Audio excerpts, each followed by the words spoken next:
Hello! Hello! Bienvenue dans cette vidéo. Ce ne sera pas un bûcher au laurier cette fois-ci. Il y a un indice sur la table. Il y a un indice sur la table. On va vous faire la vidéo des tops des sacs de transport. Non, pas vraiment. Pourquoi pas un jour? Pourquoi pas un jour? Ouais. Mon ami ici présent m'a soumis une idée en disant... on aurait quand même des tops hein, souvent. Hein. Ouais, c'est ça. On demande nos tops. Voilà. Et donc on s'est dit, qu'est-ce qu'on va faire? Parce que...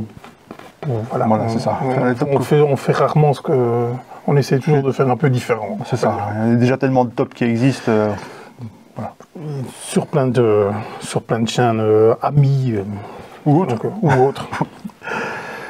Donc on s'est dit, on a regardé nos ludothèques, on s'est dit qu'est-ce qu'on aimerait bien, mais qui nous brûle les mains quand on a la boîte. Quoi. On se dit, ah non, celui-là, j'ai tellement envie de le rejouer. Eh ben, allez, on va découvrir ça. Hein.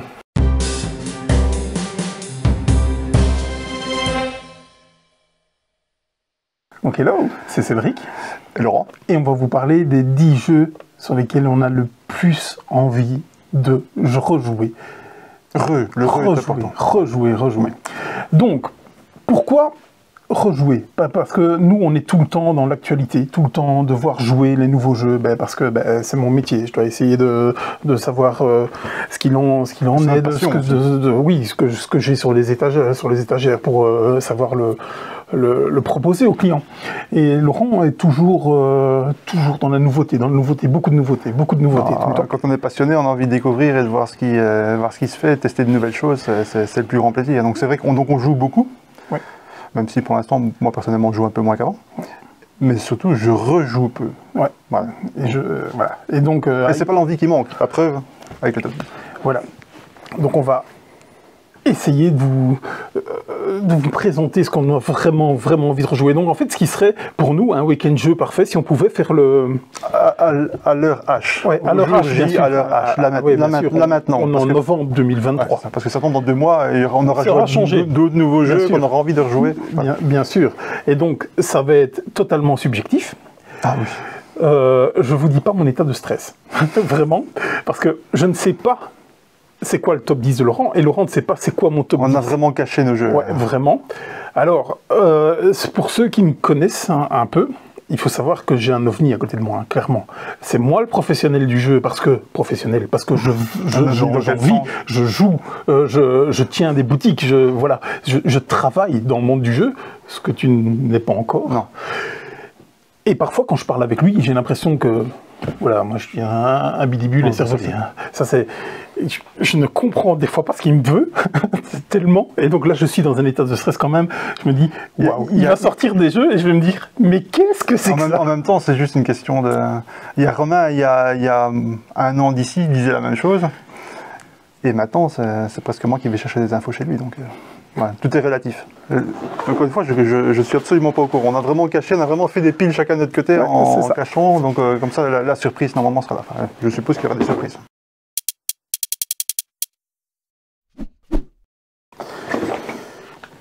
Voilà, ça commence fort. On va pas être d'accord. C'était l'idée de vidéo. On va pas être d'accord. T'as bien fait de commencer par celui-là. Qu'on soit pas d'accord. Qui a envie de jouer à ça? Tu dois être le seul. Moi, c'est Euphoria. Alors Euphoria, c'est quoi? C'est clairement le père de Sight. Mais clairement, quoi. C'est une course. C'est le premier jeu de Stegmaier. Stegmaier. Moi, j'aime en général bien ce qu'il fait, hein, vraiment, Stegmaier. Donc, c'est une course où vous allez devoir dans différents lieux faire plein de trucs. Donc, voilà. J'ai beaucoup joué au moment de sa sortie. J'y joue nettement moins maintenant, mais clairement, pour les raisons qu'on a citées juste avant. Et j'aime beaucoup Sight aussi, déjà. Donc, c'est vrai que Sight, je ne l'ai pas mis dans mon top, mais j'aurais pu, parce que je n'ai pas beaucoup joué. J'ai pas fait Fenris, par exemple. J'aurais été curieux. Il est course sous Celo Fenris, quoi. C'est dommage, parce que j'en connais notamment Philippot qui l'a fait. Il disait que c'était vraiment fantastique. Ah écoute, on devrait essayer de se mettre ça, mais encore une fois, on est tellement dans la nouveauté. Plus Sight que ça. Plus Sight que ça. Alors effectivement, moi il y avait une des factions qui me semblait peut-être un peu forte quand je le jouais, qui avait tendance à gagner assez souvent. Je me rappelle plus les noms, évidemment. Il faut avoir envie de jouer déjà. Quand tu as joué une fois, pour savoir s'il y a une faction qui pas équilibré. Voilà. Vous allez comprendre ma douleur. Je ne sais pas. Comprendre ma douleur, quoi. Euphoria, qui n'était pas localisé chez Matago. C'est une version française. Hein. Pourquoi C'est une raison. C'est une maison d'édition qui, je pense, a disparu. C'était Morning Players. Ouais, ça a disparu. Ouais. Qui voilà. Bon. Maintenant, il y a quand même une VF, non? Oui. Et donc, Et il a joué à la VO. Et il a une extension qui s'appelle Ignorance is Bliss, il me semble. Bliss, quelque chose. Je pense que j'avais joué avec l'extension. Et celle-là n'a jamais été traduite. Certainement, à mon avis, parce que Morning Player, c'était terminé. Quoi. Les extensions, c'est toujours compliqué. Ouais. Et donc. Si le jeu n'a pas fonctionné en plus. Maintenant, vu que le bagage ludique a évolué, je ne sais pas si j'aimerais encore ce jeu. Mais en tout cas, moi j'ai vraiment très envie. Il y a certains souvenirs qui, et je ne parle pas nécessairement pour le jeu, il y a certains souvenirs qu'il faut laisser là où ils sont, clairement. Ok. Mais je ne dis pas pour celui-là. Moi, j'ai pas un bon souvenir, donc. Voilà. Moi j'ai fait quelques parties à l'époque et à chaque fois, moi j'ai pris mon pied avec ce jeu. Quoi. Vraiment des combos et tout, des trucs de. Qu'est-ce qui pour toi le distingue? Qu'est-ce qui fait que tu as envie de jouer? À part le souvenir.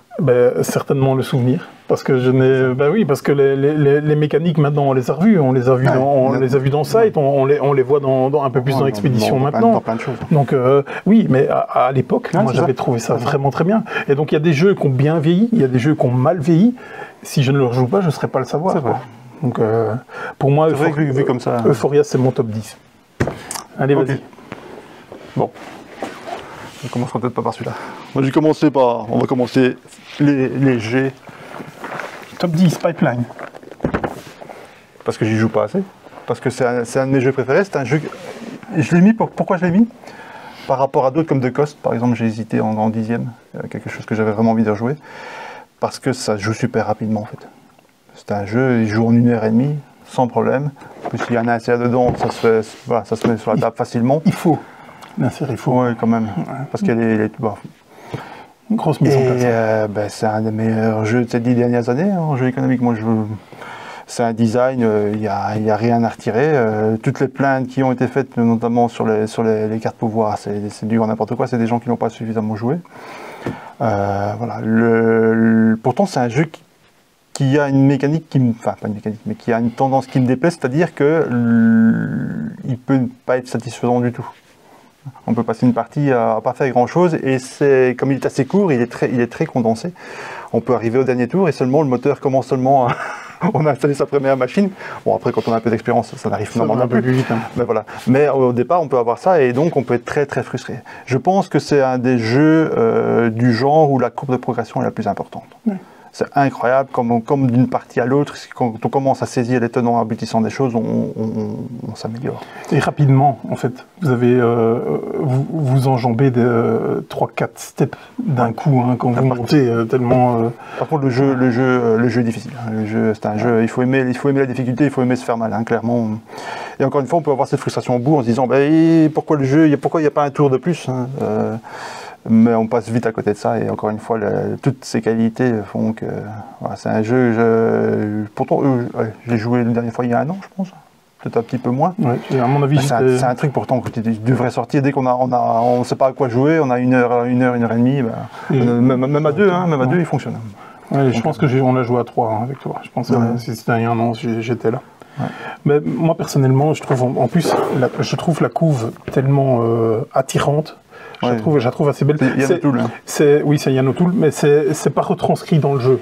Quand vous avez le jeu qui est déployé, ça devient un peu trop abstrait.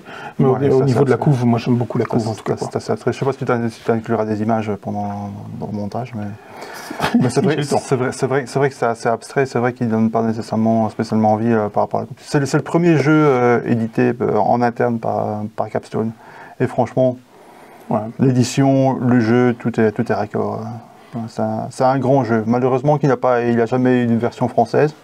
Je ne comprends pas. Il y a des jeux tellement plus mauvais qui ont une version française et des jeux encore plus punitifs, tels que je pense à Imperial Steam. Barrage. Barrage est un peu plus quand même. On n'est pas encore au même niveau. mais Imperial Steam certainement, qui ont une droit à une version française, et ça, c'est un design qui est tellement encore au-dessus. Effectivement, et je le verrais tellement bien dans la lignée de ce que fait Super Meeple. Non, mais le problème, c'est que Super Meeple, à l'époque, n'était pas dans cette optique. Voilà, exactement, donc ils ont changé depuis. Je suis sûr que depuis, il aurait connu une version française. Et encore une fois, pour moi, dans le genre de jeu, dans le format, en termes de game design, c'est top 10 des 10 dernières années. Ouais. Et en plus, il y a eu une extension, on en a eu quelques-unes, elle est dedans.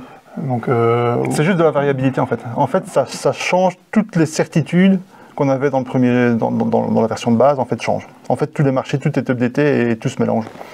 Et donc, il n'y a aucune nouvelle mécanique dedans.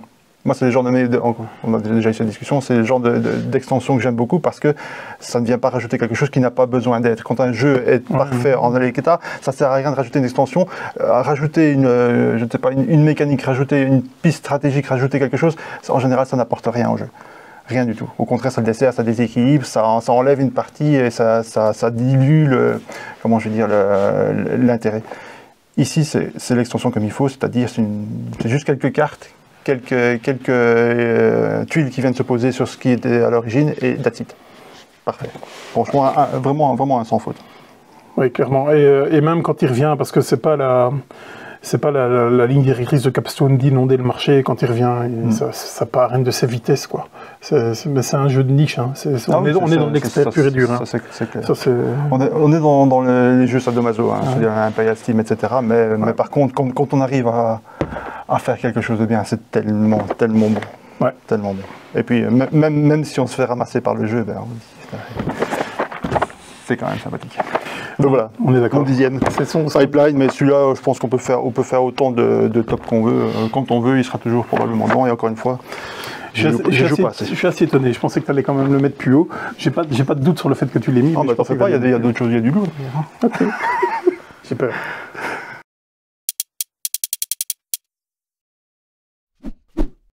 Neuf.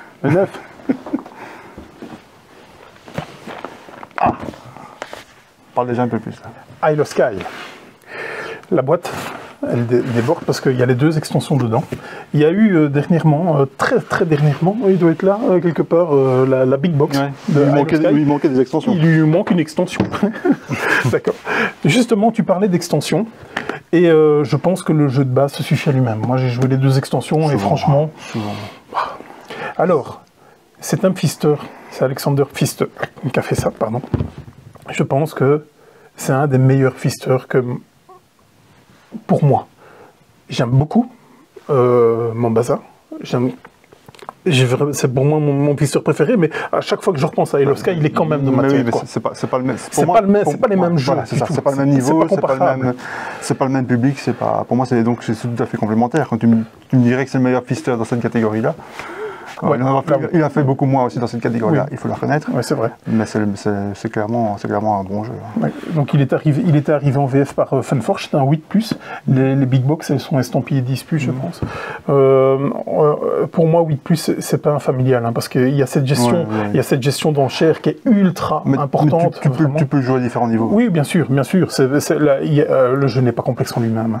Maintenant, voir les scorings qui arrivent, fermer ses quartiers, quelle tuile a le plus de valeur, quelle tuile... D'ailleurs, ce scoring c'était assez novateur à l'époque. Ouais, et surtout cette mécanique d'enchère de mettre une tuile qu'on va défausser, et si tu n'achètes pas chez moi, je suis obligé de m'acheter les tuiles et tout ça. Ça, je pense que il était en avance sur...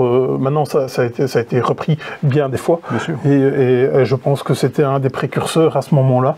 Je ne dis pas qu'il n'y avait jamais eu de jeu de ce type-là, mais voilà. Moi, ça, j'y rejoins avec toi, parce que je vais te dire, ce jeu-là, j'ai fait une partie, je ne sais même pas si je l'ai fini. Et je ne l'ai jamais acheté. Je ne l'ai jamais eu. J'ai très peu joué. Et combien de fois j'ai dit que je me l'achetais, et puis quand tu ne l'achètes pas tout de suite, tu ne l'achètes pas à sa sortie, finalement... Après, oui, on est dans la nouveauté, on passe à autre chose. Exactement. Par contre, du coup, je ne l'ai jamais eu. C'est un de mes regrets. Il a pas mal de tard, parce que c'est du 2-5 joueurs. Ouais, non. tu joues pas à 2. Il faut, je pense qu'il commence à prendre sa saveur à 4. Bien sûr. Et le problème, c'est que justement, alors on va avoir tendance à se lever parce que Bien sur sûr. les tuiles, vous avez des petits animaux et tout ça. Et tout ça, c'est important. Il faut les voir. Et donc, on a tendance un peu à jouer debout parce qu'il faut voir ce que les autres proposent effectivement, quoi. Et donc, ouais, Isle of Skye, moi, c'est une perle. Vraiment, j'ai très très envie de jouer. Et dans notre cercle de joueurs, en fait, on est au-dessus en termes de complexité. C'est pour ça qu'on ne le sort plus jamais. Ça, on peut pas dire que c'est un fileur, mais c'est quand même quelque chose qui est facile à sortir. Quoi. Ouais. Entre deux gros, tu peux sortir ça. Quoi. Ouais, c'est super plaisant. Moi, j'aime beaucoup. Ouais, je suis assez d'accord avec toi. Allez, surprise, le 9. Ben là, peut-être qu'on ne sera pas d'accord. On ne sera pas d'accord. Si je me rappelle, on avait joué ensemble. Ok.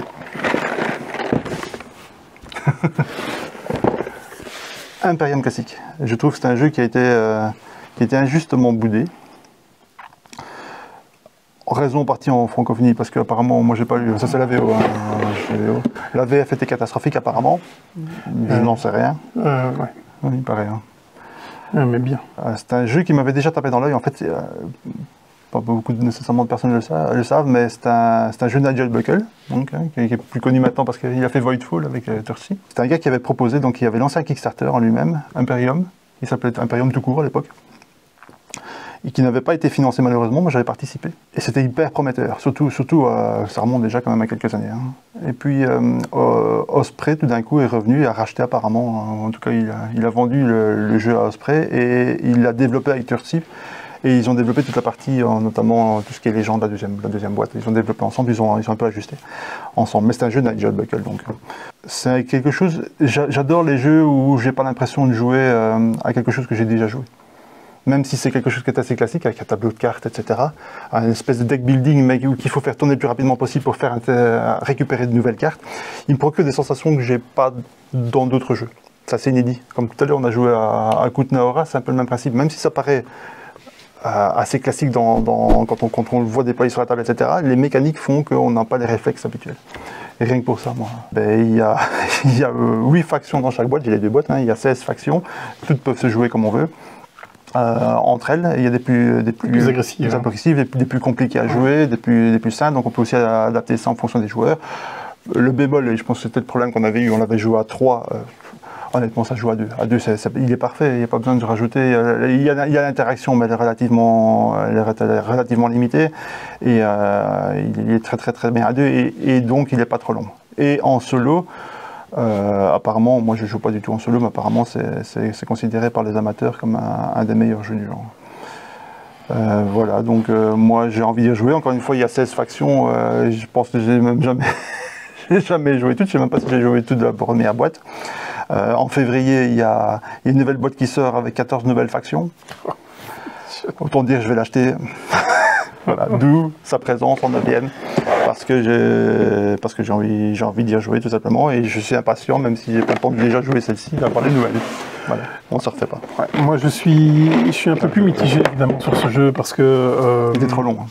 Parce que c'était très long, à 3, c'était vraiment très long, surtout la première partie, parce que vous lisez toutes vos cartes, il a ce syndrome qu'a Terraforming Mars et genre de choses que vous devez lire toutes vos cartes tout le temps. C'est court. L'iconographie n'est pas trop mal faite. Oui, c'est très technique. C'est vraiment très technique. Je pense qu'on est quand même sur un jeu expert, vraiment dans la matière de... Il paraît pas, mais en tout cas, il y a certaines factions qui poussent dans l'expert. Il faut mettre des cartes en dessous. Vous devez mettre des cartes en dessous pour aller les rechercher, pour qu'elles reviennent au bon moment. C'est vraiment très très technique. Alors moi, j'ai la boîte à la maison. Franchement, j'ai encore la boîte à la maison. Ouais. En français ouais, j'ai en français, mais j'ai pas encore ouvert parce que effectivement, c'était pour le solo. J'avais tellement entendu de bien sur le solo, et en fait, le jeu m'avait pas déplu plus que ça, mais j'ai pas spécialement envie d'y revenir. Mais le solo est tellement bien que, d'après ce qui se dit, que j'ai la boîte à la maison, clairement, quoi. Donc, je propose qu'on y rejoue un jour juste à 2. Allez, je suis sûr que ça se plie en 1 heure, 1 heure et demie. Allez.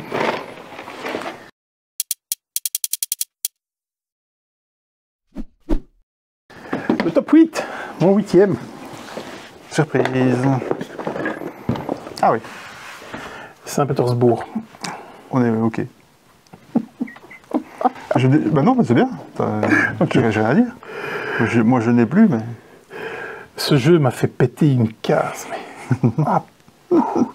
Et parce qu'il y a plusieurs modules, il y a plein de petits modules dans cette version-là. Donc ça, c'est déjà un reprint de ce qui s'était fait avant. Et dans ce reprint, il y a plein de petits modules qui sont arrivés, dont le marché. Et des modules qui ont été bloquants. Et ça, je déteste ce genre de choses. Ça veut dire qu'on devait passer des steps en point de victoire, aux portes. Et à une des portes, il vous dit, si vous n'avez pas X cartes vertes, vous passez pas. Et donc, il n'y avait plus moyen d'acheter des cartes vertes. Et donc, on restait bloqué au niveau de point de victoire. Ça m'a fait péter une case terrible. Donc, ce module-là, je ne veux plus rien savoir. J'adore ce jeu. Vraiment, j'adore ce jeu. Et je trouve que même à deux, il joue bien, même si c'est beaucoup plus lax au niveau de l'argent. Parce que l'argent, là-dedans, c'est super tendu. Et pourquoi j'aime ce jeu? Il va avoir des cartes de différentes couleurs. Et à chaque fois, on va devoir acheter des cartes, chacun son tour. Dans différentes couleurs. Seulement, la phase de revenu, elle ne vient que dans les cartes vertes, ce qui fait qu'après, vous avez les cartes jaunes, vous avez les cartes bleues, vous avez les cartes rouges, vous avez les cartes multicolores. Mais tout ça, il faut lâcher de la thune à mort, quoi, pour pouvoir placer vos cartes, tout simplement. Ces cartes vont vous donner aussi des réductions. Quand vous achetez des cartes de la même famille, ça va vous coûter un peu moins cher. Et à chaque fois, vous dites, cette carte-là, ça va, je la prends, je vais la poser. On passe au niveau suivant, et là, vous oubliez la carte que vous avez en main, vous la prenez, vous la jouez et tout. Et ce système de marché qui devient majoritaire et tout, je trouve ça vraiment très très bon. C'est un jeu assez court, hein. Quand vous avez l'habitude, en 1 heure de jeu, c'est torché, hein. On n'en parle plus. Il joue bien à deux, même si c'est pas sa grosse force, parce qu'il devient un peu trop lax à deux, et vous avez tendance à prendre beaucoup de cartes revenues vertes, et donc vous faites un peu ce que vous voulez. Par contre, à 3 ou 4, à 3, c'est vraiment bien, à 4, c'est la guerre, hein. Ah ouais, vraiment, vous battez sur tout, et tout, et donc, et c'est tendu, et en plus, vous voyez une énorme carte rouge qui vous fait 25 millions de points de victoire, et vous vous dites, vous la prenez, mais jamais vous savez la payer qu'à la fin du jeu, et elle vous pourrit votre main, parce que ça prend de la place. Ce jeu, c'est, waouh, voilà, moi j'aime vraiment beaucoup. C'est pas beau. Non, c'est pas beau. C'est pas beau. Ce jeu, vraiment le jeu à l'allemande. Ah ouais, là on y est. Là on y est vraiment. Les on-side, les trucs.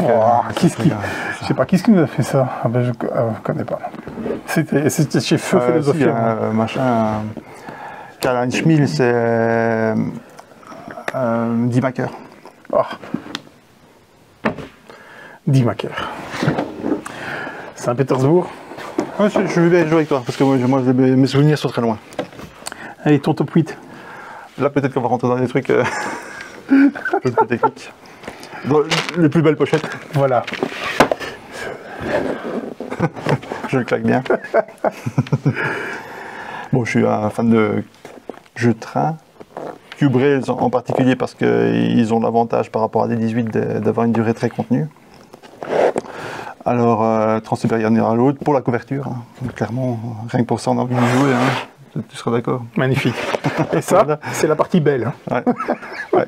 Est-ce que vous avez le tableau Excel de mais côté? attention, parce que tu n'as pas vu. Donc, ça, c'est l'édition de Rio Grande Games, parce que, évidemment, comme 99% des Cube Rails, c'est à l'origine à Winsome, hein. Pour ceux qui connaissent, hein, c'est des clamshells avec des cubes et des. Comment je veux dire, des maps en papier, tout en papier, en gros, hein, qui étaient distribués en précommande à Essen à l'époque. Voilà, donc ça c'est une réédition par Rio Grande qui en réédite beaucoup pour l'instant, et donc qui continue d'ailleurs à en rééditer, quelquefois sous différents noms, mais on les retrouve. Ouais, c'est toujours Railroad. Et les autres. Railroad, Railways, un peu tout. Un petit peu comme fait aussi Capstone avec son Iron Rail série, c'est ça. Voilà, ils piochent tous les deux, ils sont partagés un petit peu les différents designs de Winsome et les réédités au fur et à mesure. Ici d'ailleurs, ils viennent de rééditer Wabash Cannonball, qui avait été édité et qui est plus connu sous le nom de Chicago Express, même si Wabash est le nom le plus connu. Et j'ai Queen Game, Chicago Express. Ouais, c'est ça. Il y a une première édition, à l'origine c'est à Winsome, réédité sous le nom, donc Wabash Cannonball chez Winsome, réédité chez Queen sous le nom de Chicago Express, qui a connu, évidemment, qui a été popularisé sous ce nom-là, et qui revient ici maintenant chez Rio Grande, sans l'extension malheureusement, sous le nom de Wabash Cannonball, son nom d'origine. Enfin, soit. Ça reste des Cube Rails. Pourquoi celui-ci? C'est un Tom Russell, qui maintenant s'appelle Amabel Holland. Peu importe. Celui-ci, pourquoi? Parce qu'il a quelques petits atours de 18XX. qui n'est pas pour me déplaire. Donc sinon c'est un jeu de train, on investit dans des sociétés qu'on dirige, on développe des rails pour relier certaines villes, on fait progresser les sociétés, le cours de ces sociétés pour s'enrichir, hein, grâce au parc qu'on a acheté. Particularité de celui-ci, c'est qu'il y a une nationalisation qui s'effectue. C'est-à-dire que l'État, à un certain moment, s'il y a des sociétés qui laguent un peu, hein, qui sont un peu trop derrière, qui n'arrivent pas à progresser, ben, l'État les réquisitionne, et donc toutes les parts qu'on avait, etc. Et c'est l'État qui les gère. Je trouve ça assez marrant. Hein. Donc il y a encore plus cette difficulté de bien investir. Donc jeu purement économique, hein, pour les malades, pour ceux qui aiment, je ne sais pas si on voit de là, mais qui ne font pas trop attention à la charte graphique, mais c'est un de ceux que je préfère en tout cas en Cube. Voilà. Je ne sais on rien. n'a pas joué ensemble parce que les Cubris on ne joue pas ensemble. Non, j'ai mon groupe pour ça. Ouais, je ne sais rien en dire parce que je ne l'ai jamais joué. Par contre, je l'ai toujours à la maison. Tu m'as dit, garde-le parce qu'il pourrait te plaire. Ouais, vraiment. Ah oui. Ok. Ouais. ok, on va jouer ensemble alors, là, c'est l'occasion. Et là maintenant, tu as un énorme doute dans. Bah ouais. Avec, il joue à partir de 3, l'idéal c'est quand même de jouer un peu plus simple. Il joue jusque 5, je pense. Parce que tu m'as dit. 3, 5, 4, 5, c'est mieux quand même. Ouais, tu m'as dit, prends-le, tu verras, t'aimeras peut-être bien. Il est vraiment bien. Hein. Et donc, mais j'ai quand même des doutes, moi, là-dessus. Hein, mais bon. Après, t'achètes des parts, t'investis, tu poses des cubes. C'est vraiment le genre de jeu que je comprends pas, en fait. On a sa machine qui tourne, puis à un moment donné, ça tourne plus. Ah non, c'est pas ça. Pas ici, d'accord, ça va. Pas ça. Okay. Par contre, bien investir dans les bonnes sociétés, c'est un peu comme miser sur les bons chevaux, quoi. Hein, donc, il faut avoir du nez. En plus, il y a des enchères, etc. Donc, c'est des mécaniques qui sont en termes de règles, c'est très simple. Bien jouer à ça. Moi, c'est ce que j'aime.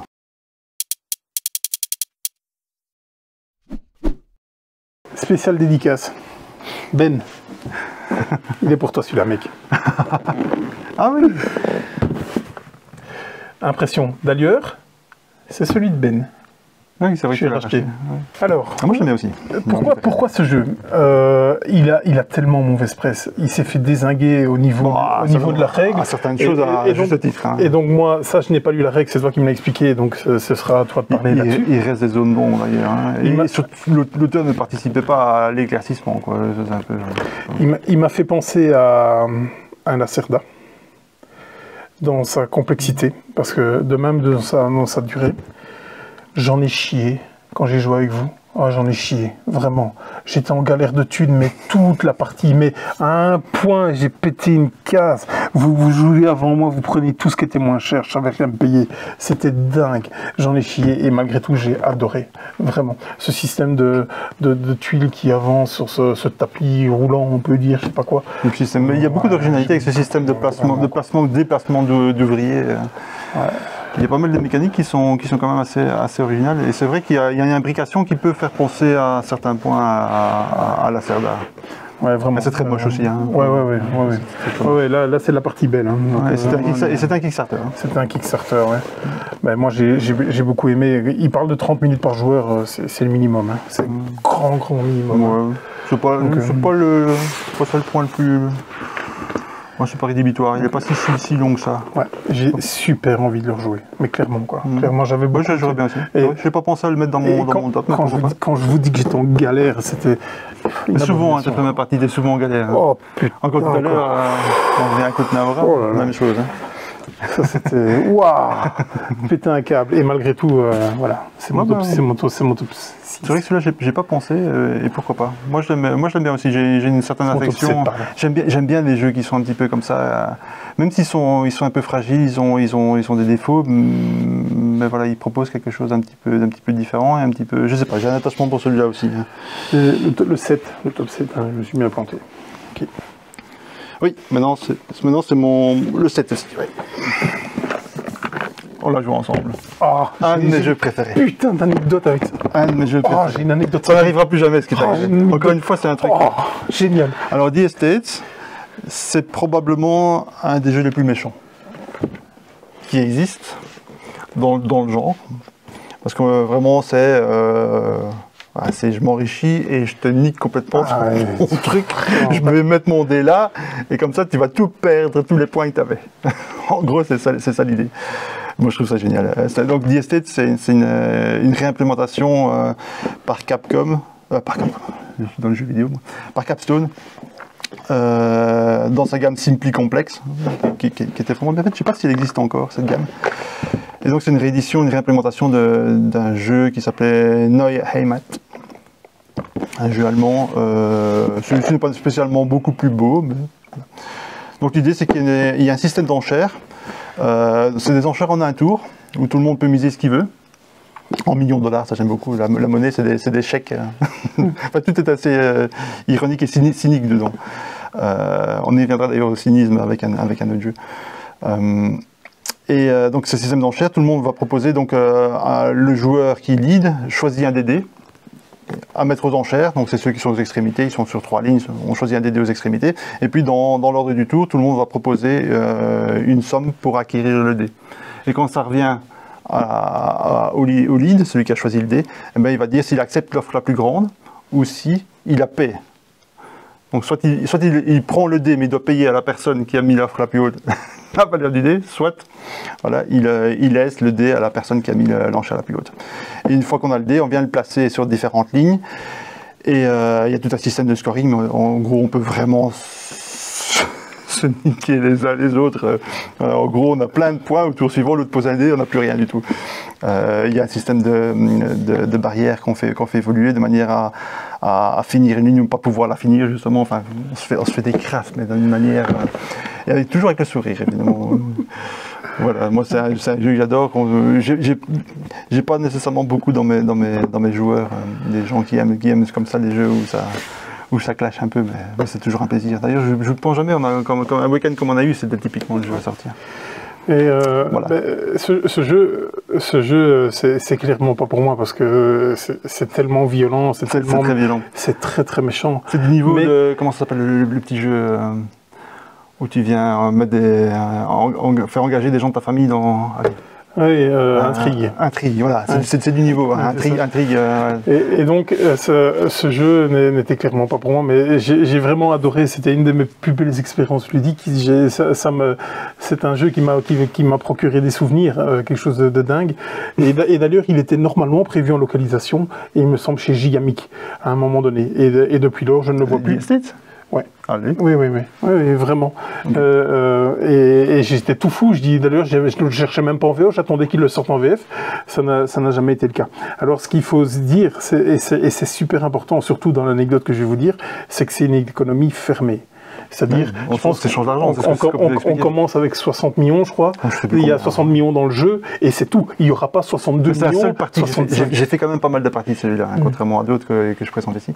C'est la seule fois où c'est arrivé. Avec toi. Je les ai massacrés.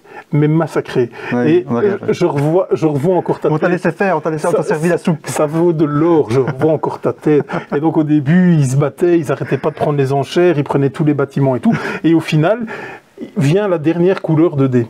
Et donc moi, je n'ai pas encore de dés sur la map. Et alors, je vois encore, il dit, là, tu es obligé, parce que sinon, tu ne vas pas marquer de points, tu es obligé.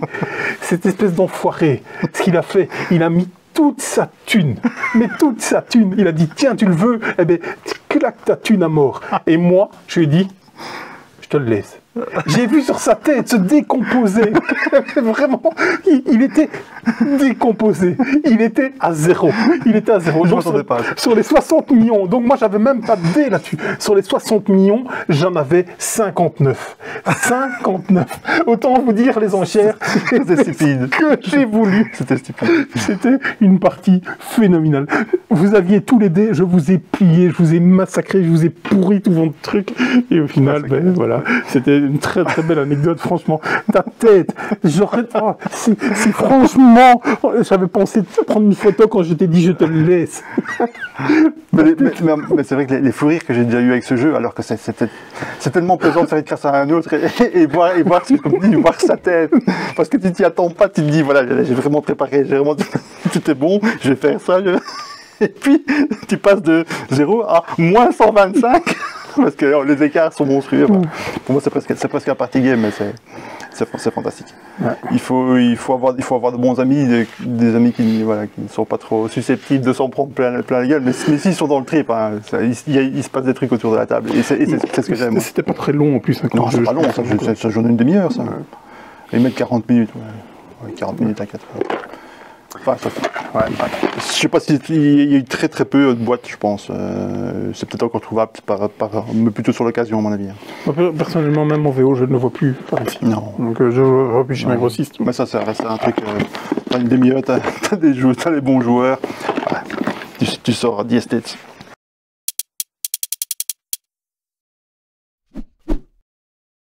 Ou non, il y a Imat. Le top 6, cette fois-ci. Ah oui. Clans of Caledonia. Alors, est-ce qu'il est dans ma tête parce que son extension est arrivée sur Kickstarter dernièrement? C'est ça à cette occasion-là, on va y jouer de toute façon. Avec un autre jeu de l'autre. Peut-être il y avait même un autre jeu aussi. Il y a plusieurs jeux parce qu'il a fait plusieurs. Il a fait le jeu avec l'espèce de truc qu'il faut échapper aux gardes là. Je sais plus comment ça s'appelle. Que Ben avait eu en proto. Et puis il y a Millennia ici. C'est appelé Jay, je pense. Hein. Oui, bien sûr. Ah ben voilà pourquoi ça me disait, parce qu'il est très à l'actualité pour l'instant. Bah, ils sont vraiment réveillés. Hein. Il a disparu du catalogue de Pixie Games, alors qu'il était resté longtemps. Il est en rupture depuis au moins 2 ans, hein, je pense facilement. Et voilà, ça c'est la version française. J'aime beaucoup ce jeu, vraiment, parce que il a une énorme rejouabilité. Vous avez des factions qui vous guident. C'est un mini Terra Mystica. Donc... Avec un marché, c'est un mini Terra Mystica. C'est beaucoup de mécaniques qui sont reprises de Terra Mystica. J'ai déjà fait 4-5 parties, ce qui est quand même beaucoup pour moi. Et à chaque fois, c'était totalement différent. J'ai pas joué du tout la même chose.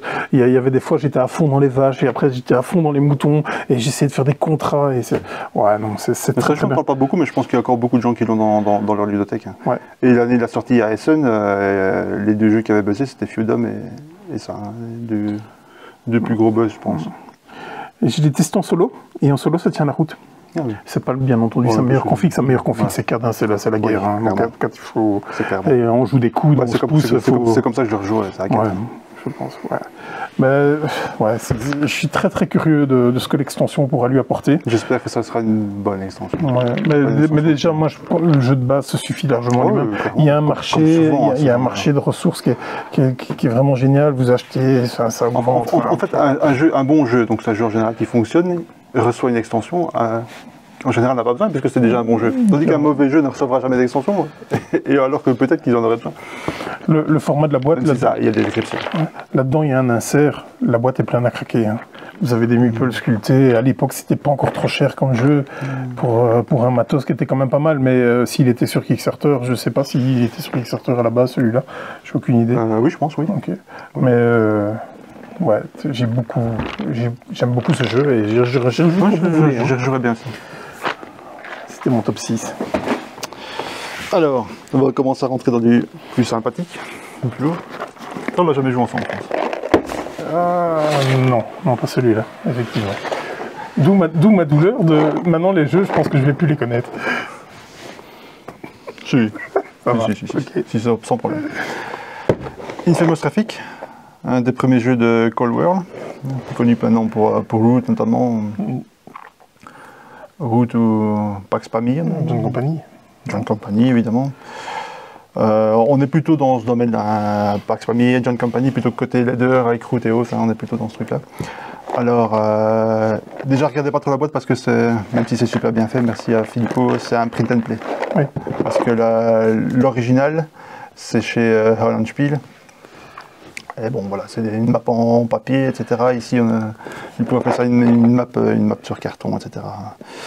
Voilà, donc c'est l'édition d'origine n'est vraiment pas au niveau de celle-ci. Mais le jeu est fantastique. Fantastique, vraiment, ça ressemble à rien d'autre. C'est un jeu, comme on pourrait dire, un jeu de logistique, extrêmement interactif. Rien que pour le thème, hein, moi je parlais tout à l'heure de cynisme avec The Estates.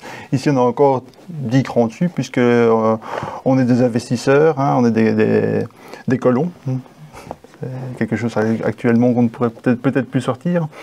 Même si ici il y a vraiment un thème historique, sérieux, on va dire. On ne joue pas nécessairement avec le thème, même si ça reste un jeu qui est tout à fait fun.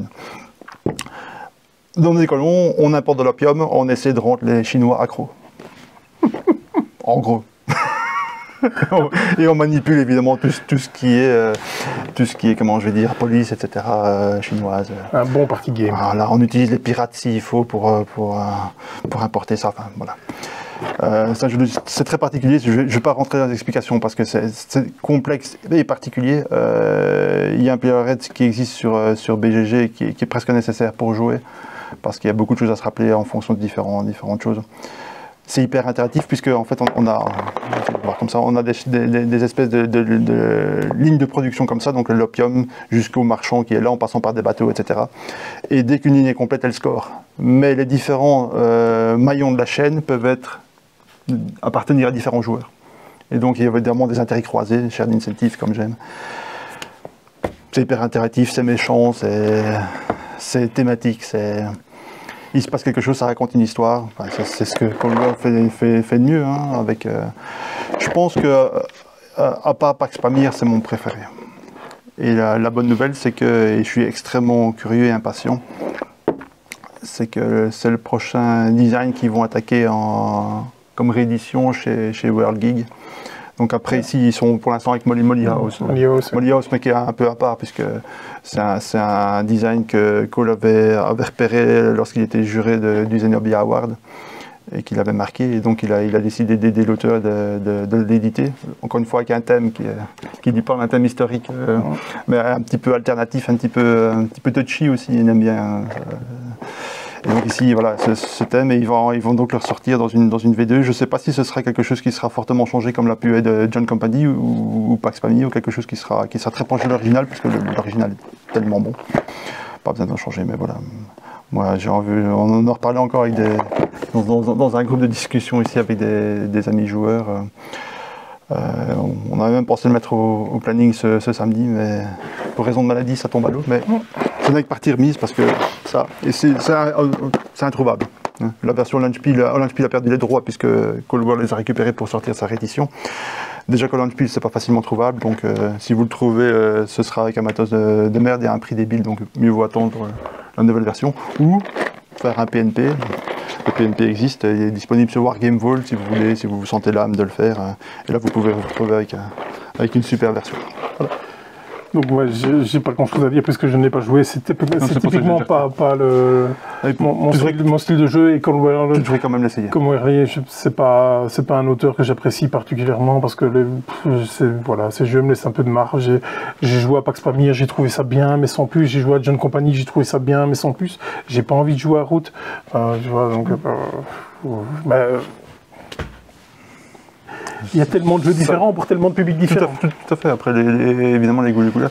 Pour moi, même si on n'apprécie pas le gars, mécaniquement, thématiquement, c'est probablement ce qui se fait de mieux à l'heure actuelle en termes d'auteur. Je vois pas qui je peux mettre au-dessus de Cold War à ce niveau-là. Quelqu'un d'intelligent et qui est passionnant à écouter. C'est pas nécessairement aussi très court. Donc là, je suis vendu. Après, je suis le premier à dire, Oath par exemple, c'est moins ma cam. Root, j'ai pas, et dans une moindre mesure Oath aussi, j'ai pas nécessairement les joueurs pour jouer à ça. Mais c'est des jeux que, même si je les pratique pas beaucoup, encore une fois, c'est un peu comme je dis, je le vois avec Paolo Mori, c'est certains designs comme ça, on s'incline et voilà. On aime, on n'aime pas, on se dit, voilà. C'était la première partie de notre top parce qu'on ne va pas remonter jusqu'au premier. Parce que sinon la vidéo va déjà être longue mais sera beaucoup trop longue. Donc c'était la première partie, il va falloir monter tout ça. Je vais essayer de mettre des belles incrustations et tout, on verra bien. Donc c'était le numéro 10 ou numéro 6, on vous dit à bientôt. À bientôt. Salut. Salut.